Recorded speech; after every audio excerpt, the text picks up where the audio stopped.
بسم اللہ الرحمن الرحیم۔ آج میں نے عجائب القرآن کے درس میں حضرت آصف بن برقیہ اور تخت بلقیس کا ذکر کرنا ہے۔ حضرات محترم،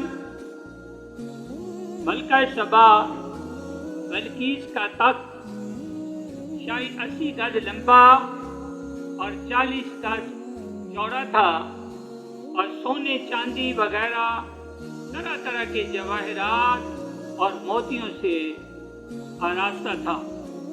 جب حضرت سلیمان علیہ السلام نے بلقیس کے قاصد اور اس کے ہدایے و تحائف کو ٹھکرا دیا اور اس کو یہ حکم نامہ بھیجا کہ وہ مسلمان ہو کر میرے دربار میں حاضر ہو جائے، تو آپ کے دل میں یہ خواہش پیدا ہوئی کہ بلقیس کے یہاں آنے سے پہلے ہی اس کا تخت میرے دربار میں آ جائے۔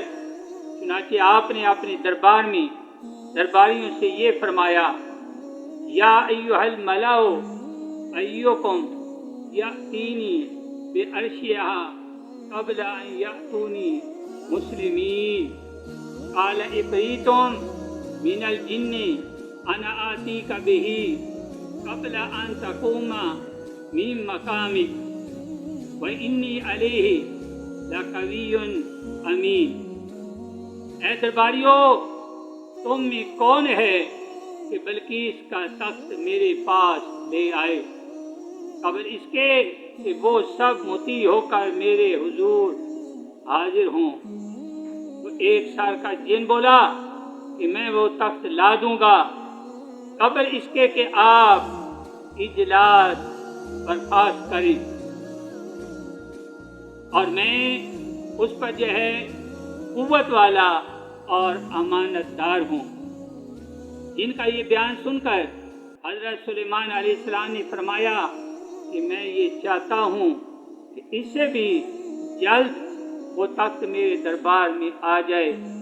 یہ سن کر آپ کے وزیر حضرت آصف بن برقیہ، جو اسم اعظم جانتے تھے اور ایک با کرامت ولی تھے، انہوں نے حضرت سلیمان علیہ السلام سے عرض کیا جیسا کہ قرآن مجید میں ہے: قال الذی عندہ علم من الکتاب انا آتیک بہ قبل ان یرتد الیک طرفک۔ انہوں نے کہا جن کے پاس کتاب کا علم تھا کہ میں اسے آپ کے حضور میں حاضر کر دوں گا آپ کی آنکھ جھپکنے سے پہلے۔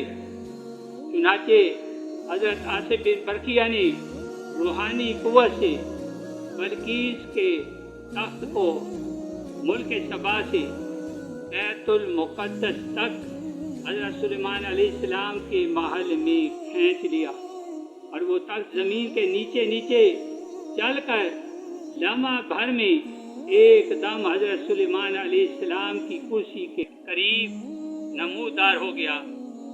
تخت کو دیکھ کر حضرت سلیمان علیہ السلام نے یہ کہا: ھذا من فضل ربی لیبلونی ااشکر ام اکفر ومن شکر فانما یشکر لنفسہ ومن کفر فإن ربی غنی کریم۔